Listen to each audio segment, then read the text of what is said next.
Today I'm showing off the top 5 decks in Clash Royale and how to use them. At number 5, we've got Miner Poison Wall Breakers, which is one of the most powerful cycle decks in the entire game due to its ability to defend beatdown, bridge spam, midladder spam, and other cycle decks. Gonna use the wall breakers early to try and see what he's got to counter him with. He's gonna use the freaking E-barbs. I don't know how I feel about using the E-barbs to counter the wall breakers there. I don't know if that's the smartest play, but hey, we got the bomb tower here. Sadly, we are gonna give up an E-barb hit because of the Mother Witch Hoggy in the right lane, but that's okay. Good defense. Bro, he pumped as soon as I used the miner. So we're gonna have to pressure and then use the poison on the pump here because we cannot let this pump stay up. And he's got the ice golem. That's just unlucky to kill our bats. But yeah, I mean, hey, good poison value. We're actually going to finish off the bandit here, so that's pretty cool. A couple unfortunate circumstances with the ice golem and the timing of the pump there, but hey, we're up 300 damage, so that's pretty nice. He's got the Mother Witch, which we're going to have to use the Spear Goblins to counter. Miner first over here, and then Spear Goblins to kill the Mother Witch and the piggies. We're going to use bats and night. Oh my god, he's got the rage. E-barb's rage is definitely a little bit of a challenge, but the good thing is this deck gets 4 times stronger in double and triple elixir, so I don't think we're going to have any problem catching up. Mother Witch is out of cycle, so we're going to use the miner and the bats. He's going to be forced to ice golem, yep, on the bats, and our miner is going to sit up there and do some good chip damage. Definitely, it's all going to add up towards the end of the game here, and we're going to poison on the pump to try and get it out as quickly as possible. Oh my god. That's actually really good for us because both of the wall breakers connected, and we're almost just tying this game up here. So that's really good. We're gonna have to poison over here. Yeah, it's the timing that was crazy. He played the Mother Witch into my poison. That's crazy. The miner's gonna come down to help deal with the Hoggy, the Ice Golem, and the Bandit. Bomb tower up here for the E-barbs plus the Musketeer. I guess it's not really gonna do anything on the Musketeer, but hey, we're gonna use the log, and we have to use the wall breakers to push back the E-barb, but it actually works. It actually works, and we're gonna. Oh, we took one last hit from the E-barb. That's a big hit, but hey, pretty good defense there. Miner bats, once again, such a powerful push. We are going to get some more poison value. I mean, he keeps not going with Mother Witch on the bats, which is really good for me. We're gonna go bomb tower, and then we can just deal with this slowly. We could get really good. Wait, this log value is insane because we kill the bandit too, and we could just ignore the Mother Witch because it is on the healthier lane. We go miner once again, and I don't think he has anything good for this. He's low on elixir. He uses the bandit on the miner. He doesn't have anything for the wall breakers, and they're both gonna connect,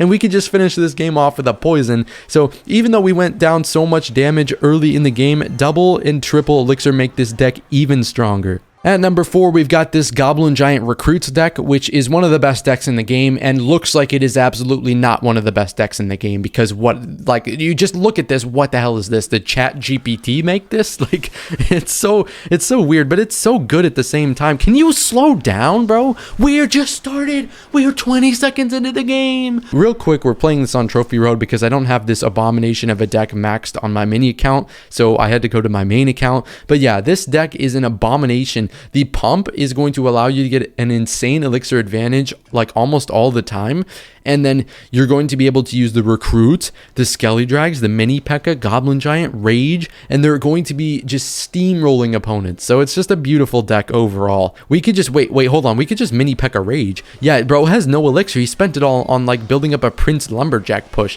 So like he has nothing here. He's gonna use the bomber, but that's not enough. And I would expect us to take the tower. He has no elixir. And then we could just use the stupid goblins and the skelly drags to wrap up his push. Like that's just the gist of this deck. You play basically you could play all offense, and then all you have to do is use like the goblins or the mini P.E.K.K.A or like the skelly drags, and then get away with massive positive damage trades for you. So this is just a really good spot. And then we can go elixir pump again. Getting close to double elixir, we can just wait for him to go in. He goes E-barbs and Lumberjack, which is very interesting. I don't have the greatest counter to this. The Heal Spirit's actually really annoying here. We're going to rage this up too. I don't know that it does too much of anything, but I'm kind of just cycling and dealing a little bit extra damage. And look at that. His massive push like gets him 1 E-barb hit. Like, come on, dude. That's just, I'll take that any day. We're going to use the Gob Giant to push back the Lumberjack here, and that just saved me so much damage. It's crazy. And we used a defensive Goblin Giant there, which you wouldn't think of maybe playing, but that's a positive trade too. Like 6 for math is hard, 6 for 7 or something, but it worked. It's just beautiful. Like you can play defense with offense. Basically, you can turn your defense into offense with just simple cards like the recruits at the bridge, skeleton dragons, and we're just going to finish this guy off easily. At number 3, we've got the best cycle deck in all of Clash Royale, Hog Earthquake, which is one of the most annoying decks to go up against. I absolutely hate facing this deck, like as whatever I'm playing. It's everywhere in mid-ladder too, and it's a really good deck to pick up if you're trying to get better at the game, because not only is it going to teach you like cycling and just fundamental aspects like elixir tracking and stuff like that, it's also just going to train you to react faster, and ultimately it's just a really good deck to learn. So I'd recommend trying it out, not only because it's really good, but because it's going to make you a better player. So we've got to deal with, the firecracker is going to get 2 hits on this Sparky. That's pretty good. But yeah, if you ever need to deal with the Mother Witch, like if you're worried about the Mother Witch, you can EQ log it. I'm not going to do that here because I need to spend my elixir on the push in the left lane. We can kind of just tank the Mother Witch. But if you're ever like really worried about it, we don't have Fireball in this deck, but EQ plus log does kill it. So that's really important. We're going to, hey, force out a Dark Prince over there. So that's good. The knight was played on defense and gets us even more like value, I guess, because it forces out a Dark Prince. And we're going to use the Hog Rider instead of the Goblins for this Dark Prince, because usually Goblin Giant always has mini P.E.K.K.A, so I like to save the Goblins for the mini P.E.K.K.A. And as you can see, the Goblins do a wonderful job at wrapping up the mini P.E.K.K.A. He's going Sparky in the back, so we're going to go with the Evolved Knight to force him to spend Elixir in this lane or take a bunch of damage. Because for only 3 Elixir, I'm now going to, I guess 4. I'm either going to get a ton of damage or force him to stop supporting his Sparky. So in this case, he's going to probably go Goblin Giant in front. That's why he spent as little, no, please, not low power mode. That's why he spent as little Elixir as possible. But we did get a ton of damage, and as you can see, on the receiving end, like, he barely deals anything compared to what we got there. We're still in the damage lead, and we're gonna get a nice Hog Rider hit as well. Here's the EQ log we were talking about earlier. Come on, dude, this is just too good to pass up. It was focused on the knight, so why did we get 2 hits? That's crazy. We're going to finish it off with the Firecracker here. But basically, you don't want to go Hog Rider all the time when you're dealing with like a Goblin Giant push incoming. You can just do simple things like the Knight. And as you can see, we played that perfectly because it was the perfect balance of defense and offense. We applied pressure while defending, and we were able to take a big dub against Goblin Giant Sparky, which is a pretty tough deck to defend if we're going to be honest. Splashyard is the second best deck in the game, and it is an insanely good defensive deck. I can't name a single deck that is better at defense than Splashyard. And the thing about this deck is, like, I can't name a push you can't defend. I mean, if you've got all your elixir and you're spending it well, you're going to be able to defend anything. And we've got a lava. We've got a lava early on here. So we're going to use probably the baby dragon down low. The tombstone is going to distract the mega minion. I don't want to use poison immediately because I could need poison for something else. We're going to see what we're going to see what he uses. We're actually going to poison here because the poison is going to kill the lava pups here, which is really nice.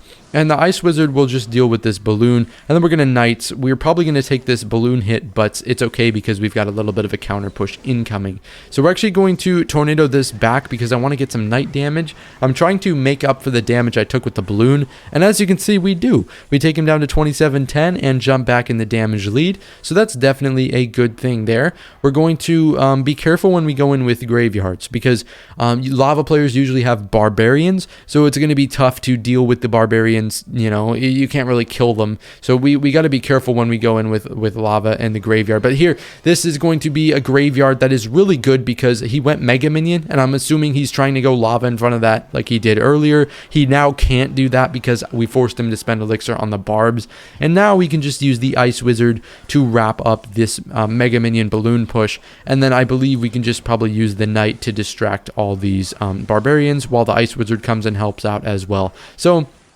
all in all, that was a pretty good defensive start. We're going to be trailing just a little bit of damage heading into double elixir, which is actually really fine with me. He's not quite back to his barbarians, which is why I want to go with this. He's going to be forced to use the tombstone there. So we do pick up a little bit of damage, and see, we're getting chip damage. Nice, good chip damage from the graveyard there. Very good chip damage. You got like 500, 600 damage.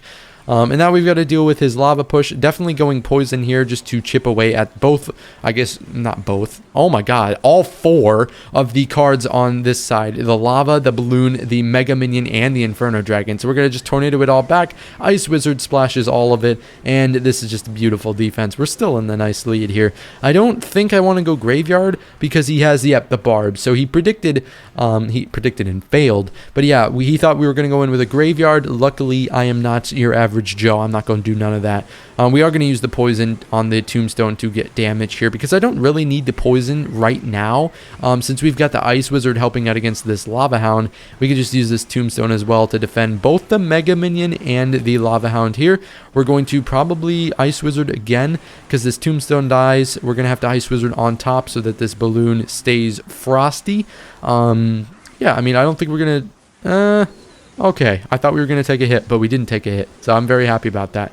We're going to poison down here, once again, on, I guess it's not down here, is it? But, I mean, up here on the tombstone, and we're going to get some good chip damage. Not only chip damage, but it's going to allow me to potentially go graveyard again if I ever catch his barbs out of cycle. So we've got the tombstone, and I could just graveyard here. It's going to go with the barbs, which is fine with me. Because we're still going to get some chip damage just from the lucky skeleton spawns on the outside. We're going to poison again too because he lavaed in the back, which is really good for us since we can just cycle back to another poison if we need it to. But the poison is going to be really good, and we're going to get a barb hit too. It's going to be good because we're just trying to chip him down. We're very close to ending this game. We just need a little bit more chip damage.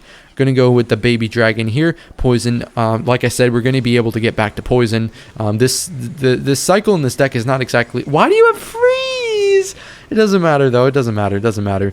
The cycle in this deck is it's not like incredibly fast, but it's not slow either. You're going to be able to cycle back to things. You got plenty of 3 elixir and cheap cards in this deck. We're going to just poison here to take, I guess, just double slow down this balloon. It's like inching towards the tower. But yeah, it forces him to basically just go all in because he's trying to get damage, and he's unable to succeed there. Our graveyard's just going to chip him away. But yeah, we were really smart there with when we went in and when we focused on defense, and we were able to dominate a lava hound player right there with this deck's insane defense. This may be the weirdest best deck of all time, E-Giant Balloon, which is being ran by 4 people in the top 10. It is an insanely weird deck, and I have no idea why or how this like got to where it is right now.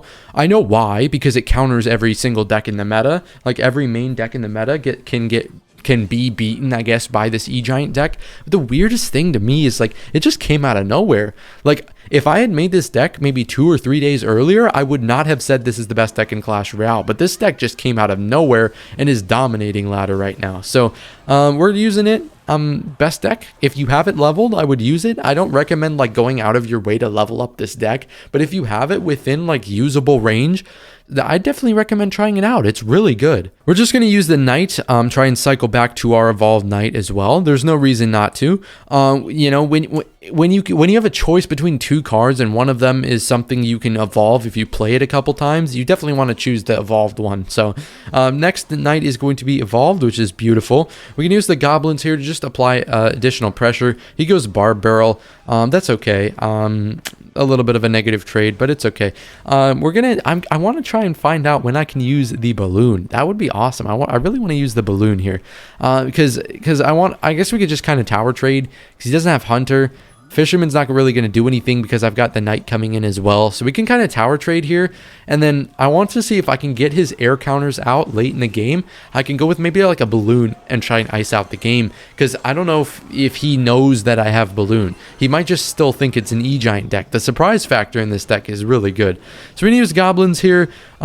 Push back the royal ghost just to make sure I don't take incredible amounts of damage on the king tower.